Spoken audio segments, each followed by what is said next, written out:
श्री संत गजानन महाराजांची पावनभूमी असलेल्या शेगावची कचोरी संपूर्ण महाराष्ट्रात प्रसिद्ध आहे।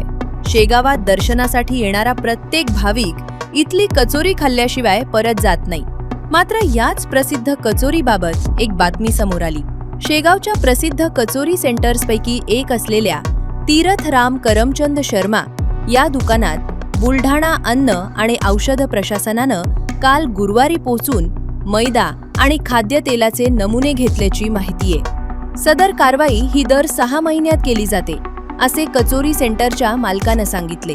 अन्न आणि औषध प्रशासनाचे धडक आणि कडक शिस्तीचे आयुक्त तुकाराम मुंढे यांच्या आदेशानुसार सध्या संपूर्ण राज्यात भेसळयुक्त खाद्यपदार्थांविरोधात मोठी मोहीम हाती घेण्यात आली आहे। याच मोहिमेचा भाग म्हणून शेगावातील या नामांकित कचोरी सेंटरवर ही कारवाई करण्यात आल्याची चर्चा कालपासून रंगत आहे। मात्र दर 6 महिन्यात अन्न व औषधी प्रशासनाकडून तपासणी केली जाते आणि नमुने घेतले जातात।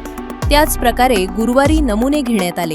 शेगावच्या या प्रसिद्ध दुकानात कचोरी कशी बनवली जाते, त्यासाठी कोणत्या दर्जाचा कच्चा माल वापरला जातो, ग्राहकांच्या आरोग्याची काळजी घेतली जाते की नाही, हे तपासण्यासाठी अन्न व औषध प्रशासनाचे निरीक्षक गुलाबसिंग वसावे यांच्या नेतृत्वाखालील पथकानं ही कारवाई केली।